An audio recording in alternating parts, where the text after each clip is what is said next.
अगर आप अपने जीवन में कुछ नया सीखना चाहते हैं, तो हमारे इस आदि सागर चैनल को जरूर सब्सक्राइब करें। हरे कृष्णा। आखिरकार वो दिन फिर एक बार आ रहा है जब आप अपने आध्यात्मिक बैंक बैलेंस को एकदम से बढ़ा सकते हैं, और वो भी अनेक गुना तेजी से। जी हाँ, ये दिन है ज्येष्ठ मास के शुक्ल पक्ष में आने वाली पांडव निर्जला एकादशी। एक ऐसा दिन जो अपने आप में अत्यंत पवित्र, मंगलमय और सर्व कामना पूर्ति करने वाला है। एक ऐसा दिन जिसका पालन करने से वर्ष की सभी पावनकारी एकादशी तिथियों का पालन करने का फल अपने आप मिल जाता है। एक ऐसा दिन जो पिछले साल की एकादशी तिथियों में हुई भूल को सुधारने का अवसर प्रदान करता है। और ऐसा अत्यंत महत्वपूर्ण दिन जब बस कुछ ही दिन दूर हो तो उसकी तैयारियां भी महत्वपूर्ण रूप से करना अत्यंत आवश्यक है। तो चलिए आज हम जानते हैं कि आखिर कब आ रही है निर्जला एकादशी और क्यों है वो इतनी विशेष। निर्जला एकादशी यानी शरीर, मन और आत्मा की उन्नति हेतु की जाने वाली सबसे बड़ी शुद्धिकरण प्रक्रिया। और इस बात का अनुभव आपको भी होगा जब इस वर्ष की विशेष निर्जला एकादशी का आप पालन करेंगे। तो चलिए, वर्ष में सिर्फ एक बार आने वाले इस आध्यात्मिक महामहोत्सव के अवसर पर हम आपको सुनाते हैं एकादशी के महात्म्य का वर्णन करती हुई एक और सुंदर कथा। ये कथा है संत नामदेव की। लेकिन कथा सुनाने से पहले चलिए हम आपको उनसे मिलवाते हैं। महाराष्ट्र के वारकरी संप्रदाय में एक महान संत हुए जिनका नाम था संत नामदेव। महाराष्ट्र के सतारा जिले में संत बामणी गांव में जन्मे ये भक्त कवि भगवान विट्ठल के परम भक्त थे। उन्होंने भगवान के प्रति प्रेम और भक्ति को अभिव्यक्त करते हुए अनेक गीतों की रचनाएं की है। हिंदी और मराठी में लिखे गए उनके भक्ति गीत आज भी महाराष्ट्र में अत्यंत प्रेम से गाए जाते हैं। स्वभाव से अत्यंत विनम्र और अपनी साधना भक्ति के लिए कठोर ऐसे संत नामदेव की कीर्ति चारों तरफ फैली हुई थी। ऐसे में भगवान अपने भक्त की परीक्षा लिए बिना कैसे रह सकते हैं। तो बस एक दिन भगवान ने भी सोच लिया कि आज नामदेव की एकादशी निष्ठा की परीक्षा ली जाए।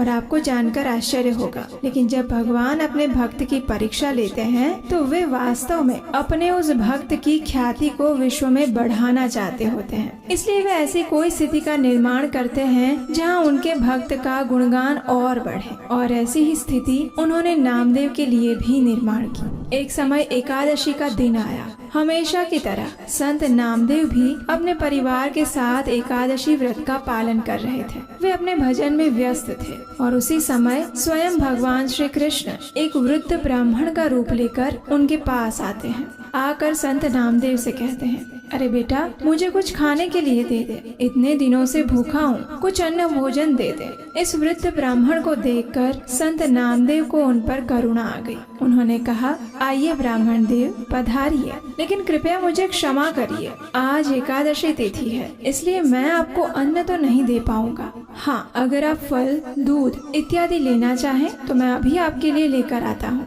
ये सुनकर उस वृद्ध ब्राह्मण ने कहा, अरे भाई, क्या एकादशी और क्या द्वादशी, मुझे तो बहुत भूख लगी है। ऐसे में तुम्हारे फल मेरे किस काम आएंगे। मुझे तो कोई अन्न भोजन ही चाहिए, अन्यथा मेरे शरीर के प्राण निकल जाएंगे। जाओ जाओ, जल्दी से कुछ अन्न प्रसाद लेकर आओ।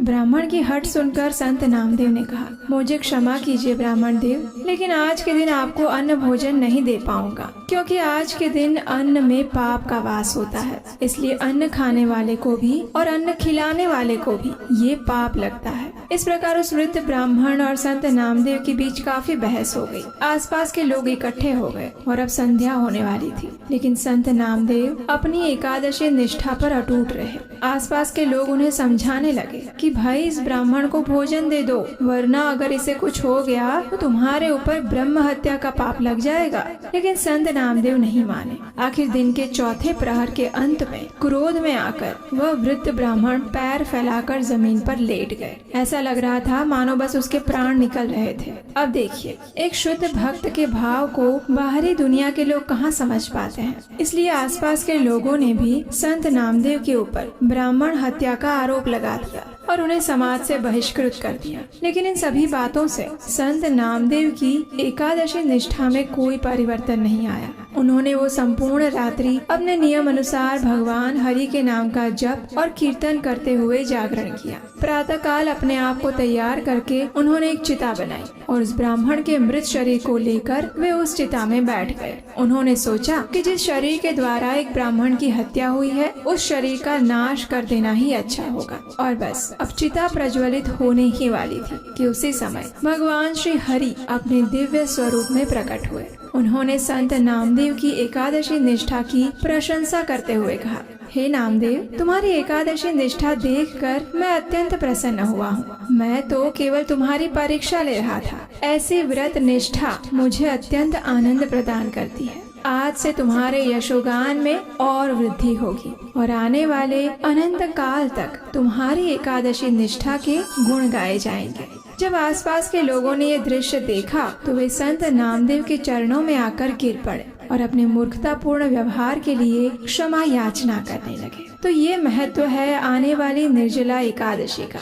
चलिए अब देखते हैं ये एकादशी इस बार कौन से दिन आ रही है और उसका पालन करने के शुभ मुहूर्त कौन से हैं। पांडव निर्जला एकादशी प्रत्येक वर्ष ज्येष्ठ मास के शुक्ल पक्ष में आती है और इस बार निर्जला एकादशी का पालन हम करने वाले हैं 18 जून 2024 मंगलवार के दिन। इस दिन ब्रह्म मुहूर्त का समय उत्तर भारत में है प्रातः 3:47 पर और सूर्योदय का समय है प्रातः 5:23। अगले दिन यानी द्वादशी पर निर्जला व्रत पारण करने का समय है प्रातः 5:24 से लेकर 7:30 के बीच में और ये एकादशी तिथि का प्रारंभ हो रहा है 17 जून 2024 प्रातः 4:43 पर और पूर्ण होगी 18 जून मंगलवार को सुबह 6:24 पर। अब देखिए भविष्य पुराण में कहा गया है, अर्धरात्रम अतिक्रम्य दशमी यदि दृश्यते तदा ही एकादशीं त्यक्त्वा द्वादशीं समुपोषयेत्। अर्थात यदि दशमी मध्य रात्रि को पार कर जाती है तो एक वैष्णव को उस दिन एकादशी व्रत का पालन न करके द्वादशी पर व्रत का पालन करना चाहिए। तो इस श्लोक अनुसार अगर आप पंचांग में देखेंगे तो इस बार की दशमी तिथि 16 जून रविवार को मध्य रात्रि पार करके 17 जून सोमवार को प्रातः 4:43 तक विस्तारित हो रही है। इसलिए 17 जून को जो एकादशी तिथि है वो दशमी मिश्रित एकादशी है। उसी प्रकार गरुड़ पुराण, भविष्य पुराण और शिव रहस्य ग्रंथ में कहा गया है, हे ब्राह्मण, यदि सूर्योदय से 96 मिनट पूर्व एकादशी उपस्थित है तो वह पूर्ण और शुद्ध एकादशी कहलाती है। इस एकादशी के दिन एक गृहस्थ को भी उपवास करना चाहिए। और 17 जून को आने वाली एकादशी तिथि सूर्योदय से 96 मिनट पहले यानी ब्रह्म मुहूर्त समय में उपस्थित नहीं है, क्योंकि उस दिन ब्रह्म मुहूर्त के समय में दशमी तिथि है। इसलिए 17 जून को आने वाली एकादशी तिथि को पूर्ण शुद्ध नहीं माना जा सकता और इसीलिए उसके अगले दिन यानी 18 जून को ही हम निर्जला एकादशी का पालन कर रहे हैं। कूर्म पुराण, नारद पुराण और विष्णु रहस्य में तो यहाँ तक बताया गया है कि केवल मूर्ख व्यक्ति ही दशमी सम्मिलित एकादशी का पालन करता है और उन्हें पिछले 12 वर्षों का एकादशी व्रत पालन करने का फल प्राप्त नहीं होता। तो इसका सीधा अर्थ ये हुआ कि यदि आपने इस बार गलती से भी दशमी युक्त एकादशी का पालन कर लिया तो पिछले 12 वर्षों तक आपने जो भी एकादशी की है उन सब का पुण्य फल क्षीण हो जाएगा। और ऐसा हम नहीं, ये शास्त्र कह रहे हैं। तो ये थी निर्जला एकादशी से जुड़ी संपूर्ण जानकारी। इस बार निर्जला एकादशी पर हम आपके लिए हर छोटे से छोटी जानकारी संपूर्ण वीडियो के रूप में लेकर आ रहे हैं, जिससे कि आप बिना संशय इस निर्जल एकादशी का पालन कर सके। अगर आपको हमारा ये प्रयास सराहनीय लगता है तो आप इस कार्य को आगे बढ़ाने में हमारा सहयोग भी कर सकते हैं। स्क्रीन पर एक नंबर दिया गया है, उस पर आप अपनी क्षमता अनुसार हमें आर्थिक योगदान भी भेज सकते हैं। और हाँ, अगर अभी तक आपने इस चैनल को सब्सक्राइब नहीं किया है तो जल्दी से कर लीजिए और नोटिफिकेशन बटन भी ऑन कर लीजिए, क्योंकि इस बार निर्जला एकादशी पर आपके लिए हम बहुत कुछ लेकर आने वाले हैं। एकादशी से जुड़े आपके कोई प्रश्न है तो उसका उत्तर आपको हमारे चैनल पर मिल जाएगा, चाहे वो वीडियो में हो या फिर शॉर्ट्स में। तो चलिए आने वाले इस परम पावनी निर्जला एकादशी का संपूर्ण श्रद्धा और भक्ति भाव से पालन करते हैं और अपने आध्यात्मिक जीवन में एक नवीन ऊर्जा का संचार करते हैं। हरे कृष्ण।